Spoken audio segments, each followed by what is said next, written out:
Mom, I'm so glad you're here. So am I. You have an appointment with Dr. Hammond today, don't you? No, I have time.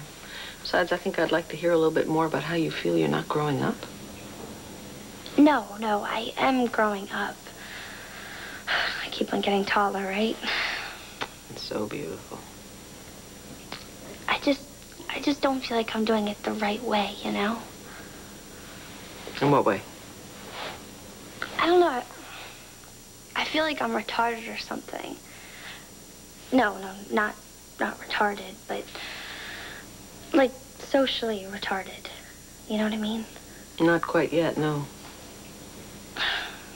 Okay, everybody has a boyfriend, right? And that's the way it's supposed to be. Supposed to be.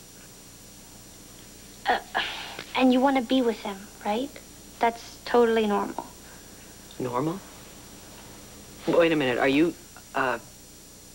saying that, is it normal to want to be with a boyfriend? I mean, are you talking sexually? Because if you are, honey, I think you're too young. No, Mom. Oh, all right, okay. Then that's not what you asked me. No.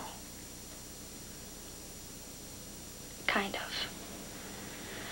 I don't know. It's like, I don't know, it's like everyone knows exactly what to do all the time, you know? And me, I don't even know what I want.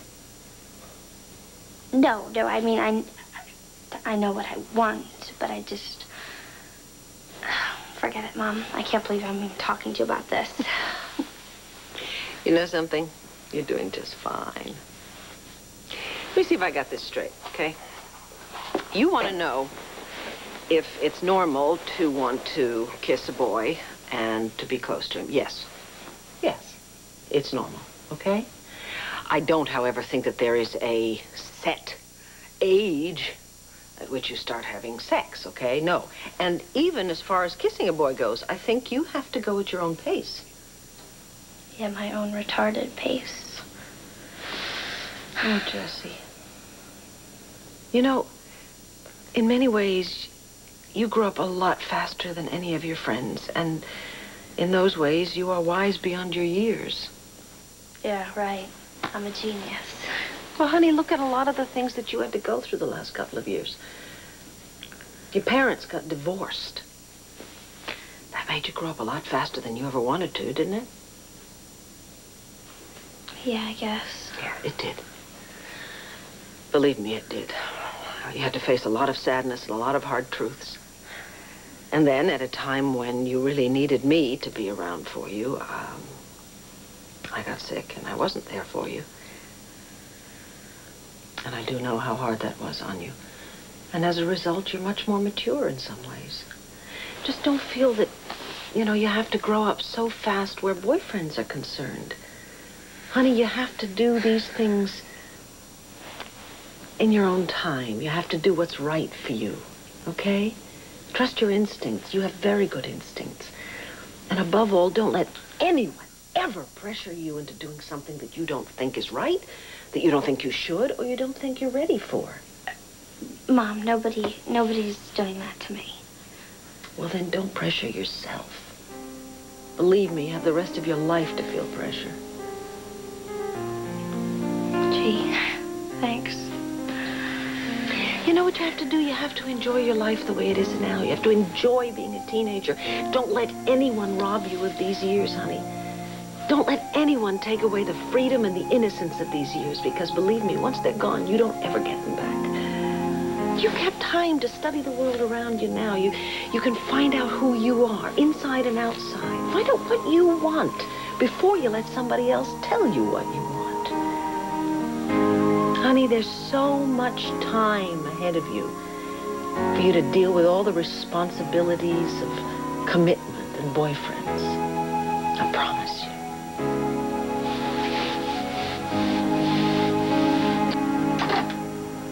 I saw you kissing him. Tell me what's going on with you and him. You sound angry about seeing me with Clint. Well, why shouldn't I be? Why should you?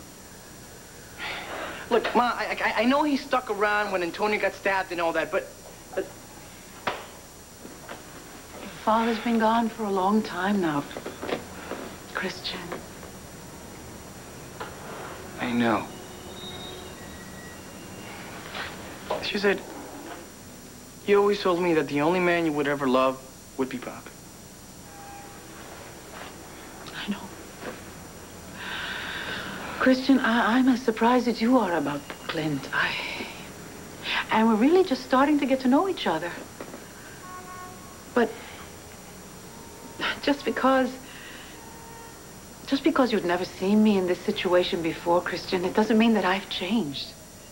I'm still the same person. I know that. No. No, I think you forget. I'm very loyal to my friends, to my family, to the memory of my husband, always to the memory of Diego. But Christian, for me to kiss a man, that's not something careless. It means something. What's your read on that camera retrieval that Max pulled off? Too little, too late. Their testimony against Andy is pretty overwhelming. Yeah, sure, it's her camera, but that doesn't prove that Menzel dumped it. But Fitzwater is hard to second guess. Maybe she feels the evidence against Andy isn't conclusive enough to convict. Either way, I'll get you a great story. Oh, I never doubt that. Okay.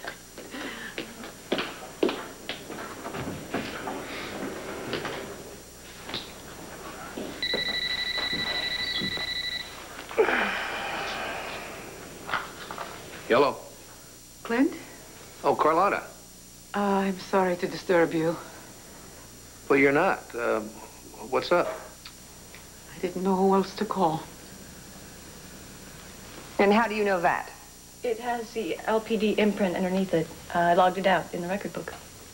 Defense Exhibit 17, Your Honor. For what purpose did you use this camera the last time it was in your possession?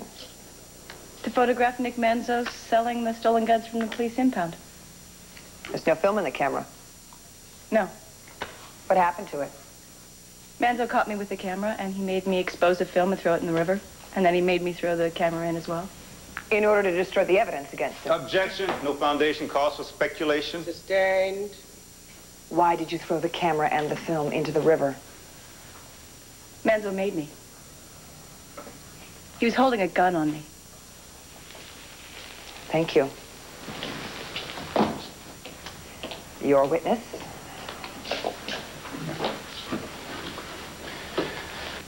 This camera has LPD stamped on it. It's plastic, it doesn't rust. Is there a question in there, Mr. Gannon? Yes, Your Honor, I'm getting there.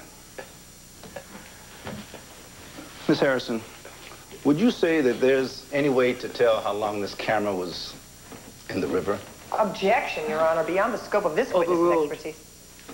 Can you say, Miss Harrison, how long the camera was in the Lantana River? Since I threw it in the Lantana River. I see. So you could have thrown it in the river at any time, couldn't you? Damn it, Hank, you know that's not true. Now leave her alone. Sit down.